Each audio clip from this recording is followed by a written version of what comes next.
On va voir dans cette vidéo comment exploiter un diagramme potentiel pH. Dans une précédente vidéo, on a vu comment construire le diagramme potentiel pH du cuivre. Mais en fait, dans votre programme, l'esprit est plutôt d'exploiter un diagramme potentiel pH qui vous a été donné. Donc notamment, on va utiliser ce diagramme potentiel pH. Les informations dont vous avez besoin, c'est de savoir quelles sont les espèces qui sont envisagées ici. Donc en l'occurrence ici, on vous dit que c'est du cuivre métal, du Cu2+, et du CuOH 2 fois solide. Et on doit également vous donner la concentration de travail, ici à 10-2 mol par litre, encore appelée concentration de tracé. On a plusieurs informations qui peuvent être lues, notamment on peut voir qu'on a une frontière horizontale repérée graphiquement à 0,26 volts et on a une frontière verticale dont on peut lire la valeur du pH 5,6 et puis par exemple on peut lire un autre point d'intersection à potentiel nul sur l'axe des abscisses à 9,9 pH. Donc des informations chiffrées que l'on peut lire directement sur le diagramme. Pour exploiter ce diagramme, la première chose que vous devez faire, c'est déterminer les nombres d'oxydation du cuivre dans les trois espèces données afin de les placer. Donc le premier objectif, c'est placer les espèces. Le cuivre métallique a un nombre d'oxydation 0. Le cuivre ionique a un nombre d'oxydation plus 2, ce qui correspond à la charge de l'ion. Et pour ce qui est du nombre d'oxydation du cuivre dans CuOH 2 fois, toujours pareil, on attribue moins 2 à l'oxygène très électronégatif, plus 1 à l'hydrogène très électropositif, ce qui nous donne du plus 2 également entre Cu2+, et CuOH 2 fois. On se rappelle que les potentiels faibles sont associés à des nombres d'oxydation petits, ce qui fait que obligatoirement les réducteurs se retrouvent au bas potentiel. Ainsi, le domaine le plus bas ici va correspondre au placement du cuivre métallique en dessous des frontières horizontale ou oblique. Reste à placer Cu2+, et CuOH 2 fois, qui visiblement vont être séparés par une frontière verticale, donc sont reliés par des considérations de type acide-base. Il faut donc trouver l'acide et trouver la base.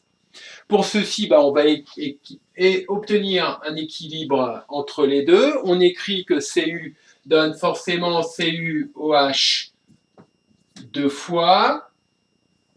On équilibre comme d'habitude les hydrogènes les oxygènes avec de l'eau, donc 2H2O, et les hydrogènes avec des H+, ça doit nous en donner 2, comme ceci.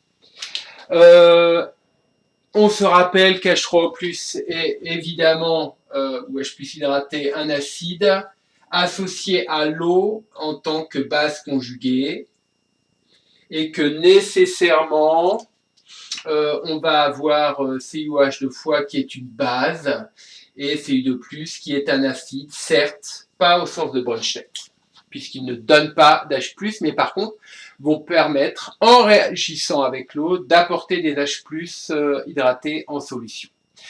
On se rappelle également que les diagrammes de prédominance-existence en acidobasicité sont tels que les bases existent ou prédominent au fort pH et les acides existent ou prédominent au petit pH. Donc nécessairement, Cu2+ est à gauche et CuOH 2 fois est à droite. On a donc le domaine de prédominance, puisque c'est un ion de Cu2+, qui est ici. Le domaine d'existence, puisque c'est un solide de CuOH 2 fois, qui est là. C'est un oxydant, au-dessus du domaine d'existence de Cu métallique, qui est en bas pour tous les pH possibles. Voici le premier objectif. Placer correctement les espèces que l'on vous a donné normalement. Deuxième objectif, eh bien, c'est de valider les différentes frontières. Notamment, on peut s'intéresser à la frontière verticale. Comment est-ce qu'en exploitant cette frontière verticale, on peut notamment obtenir une constante thermodynamique associée à l'équilibre entre les deux? Ici, on a CuH2 qui est relié à Cu2+, via, certes, on vient de voir un équilibre acido-basique, mais c'est également, en fait, une relation de type précipitation qui peut être envisagée. Et notamment, si je regarde l'équilibre de dissolution de ce précipité, eh bien, on a CuOH2 qui est susceptible de donner du Cu2+, à queue, et des HO- à queue. Je vous rappelle qu'un équilibre de dissolution est caractérisé par une constante thermodynamique qui est ce qu'on appelle le Ks et qui nous permet effectivement de relier les concentrations à l'équilibre entre elles dans une solution saturée. La question qu'on peut se poser, c'est comment déterminer Ks, présupposé inconnu, à l'aide de ce diagramme. On n'oublie pas que ce qui les relie, c'est des considérations acido-basiques et que c'est nécessairement la frontière verticale qui doit être exploitée. Or, on sait qu'à la frontière, il y a début de précipitation de CuOH2, à savoir que dans ce cas-là, le Ks est égal au quotient réactionnel correspondant à une concentration en Cu2+ initiale et à une concentration en HO- au carré que je vais qualifier de concentration frontière puisque c'est grâce à ce pH que je vais la déterminer. Cu2+ va donc être donné avec la concentration de travail qui correspond à la concentration des espèces ioniques solubles. Ainsi, on va avoir Ks qui est donc égal à C0 fois HO- à la frontière au carré. Or, ce que je sais, c'est que la concentration en H3+ à la frontière vaut 10 puissance moins 5,6. Ce qui va me permettre de déterminer ainsi la concentration en HO- à la frontière, qui vaut donc 10 puissance moins 14 plus 5,6, à savoir 10 puissance, j'enlève 6, ça fait 8, donc moins 8,4. Je ne me trompe pas, je crois que non. Ainsi, j'en déduis que le Ks est égal à 10-2, c'était ma concentration de travail, multiplié par 10 puissance, eh bien, il faut que je prenne le carré, il ne faut pas que j'oublie, donc 8,4 fois 2, 16,8 effectivement, ce qui va nous donner un Ks à 10 puissance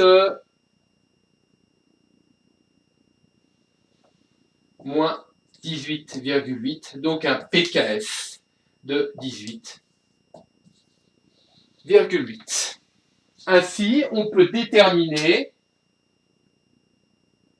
la constante thermodynamique associée à la réaction de dissolution de CuOH2. Premier objectif atteint en termes de détermination de constante thermodynamique. Autre paramètre qui peut être intéressant, c'est de déterminer par exemple le potentiel standard du couple Cu2 plus Cu. Autre constante thermodynamique. Pour ceci, on va exploiter cette frontière-là, qui est une frontière horizontale, donc qui est forcément une frontière associée à de l'oxydoréduction. On a alors Cu2+, plus 2 électrons, qui correspond à Cu. La relation de Nernst nous dit qu'on a alors E qui vaut E0 plus 0,06 sur 2, donc 0,03, fois le logarithme de la concentration en Cu2+, divisé par C0, divisé par la concentration de référence pour le calcul des activités, qui vaut 1 mol par litre. À la frontière, on a alors la concentration en Cu2+, qui vaut alors la concentration de travail, à savoir 10,2 mol par litre, puisqu'à la frontière, on commence tout juste à avoir du Cu métallique. Donc tout le cuivre est prisonnier, entre guillemets, sous forme de Cu2+. On lit un potentiel frontière à 0,26. En conséquence, on en déduit que le potentiel standard du couple Cu2+Cu est donc égal à 0,26 plus, moins 0,03 fois le logarithme de 10-2. Donc ce qui nous donne effectivement 0,26 plus 0,6. Voilà. Je fais des bêtises ou pas? Voilà. Ce qui nous donne 0,32. Voilà. Donc on peut ainsi par lecture déterminer un potentiel standard. Donc faites bien attention, l'ordonnée à l'origine ici de la droite, qui est certes horizontale, donc la valeur de la droite horizontale ne correspond pas nécessairement au potentiel standard. Ça, c'est une erreur beaucoup trop classique, et ça, c'est lié au fait qu'on a un diagramme d'existence et non pas un diagramme de prédominance. Donc, faites bien attention à ça. Donc, détermination de ce potentiel standard. Une autre chose qui peut être faite, c'est la validation des pentes. D'un point de vue expérimental, entre guillemets, lié à la lecture, on peut calculer la pente, ici, comme étant tout simplement la variation de potentiel sur la variation pH. Donc, grâce à la lecture, qu'est-ce qu'on voit? La variation de potentiel, ici, c'est entre ce point et celui-ci.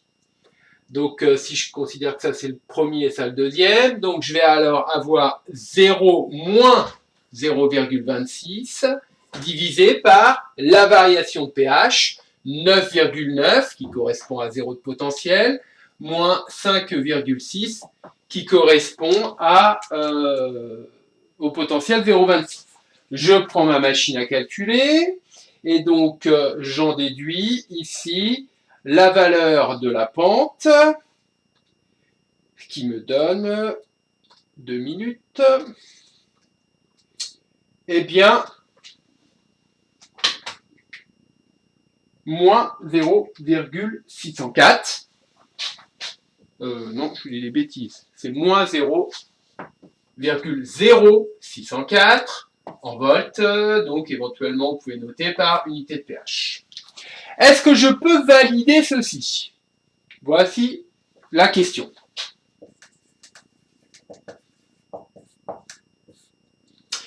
Je me souviens ici que cela correspond au couple oxydoréducteur où CuOH fois est l'oxydant et Cu le réducteur. J'ai donc CuOH fois qui est susceptible de donner du Cu. J'équilibre 2H2O, ce qui me donne ici 2H+ hydraté puisque j'ai déjà 2 hydrogènes ici, plus 2 électrons. La formule de Nernst me permet d'écrire que E vaut un potentiel standard que je ne connais pas, puisqu'il correspond à CuOH fois Cu, plus 0,03 fois le logarithme de quoi? Côté oxydant, j'ai un solide GH+ au carré. Et côté réducteur, j'ai Cu qui est un solide et j'ai l'eau qui est le solvant, donc une activité qui vaut 1. Ce qui nous donne donc E0' moins 0,06 fois le pH.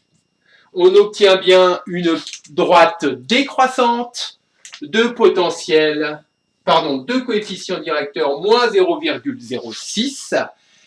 Ainsi, on peut dire qu'on a effectivement validé la pente. On peut même aller plus loin dans l'exploitation de ce diagramme potentiel pH, puisque on va pouvoir déterminer ce potentiel standard inconnu. Donc on a à nouveau la possibilité de déterminer ceci. On voit, première possibilité, que ça correspond à l'ordonnée à l'origine de cette droite. Donc si je la prolonge,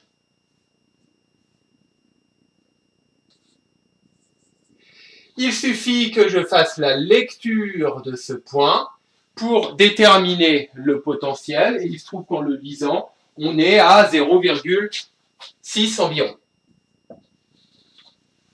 Donc on peut déterminer comme ceci, effectivement, le fait que E0' vaut 0,6 volts.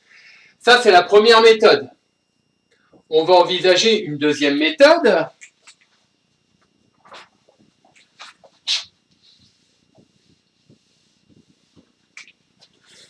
Qui est basée sur l'exploitation du point de continuité. Donc, si j'utilise, par exemple, ce point de continuité, on pourrait également utiliser celui-là, après tout, hein. Mais je vais utiliser le point de continuité parce que c'est une méthode un petit peu plus systématique. On voit qu'on a alors 0,26 qui correspond de fait à quoi? À E'0 moins 0,06 fois quel pH? Eh bien, c'est 5,6. Ainsi, on en déduit que E'0 eh bien, vaut 0,26 plus 0,06 fois 5,6.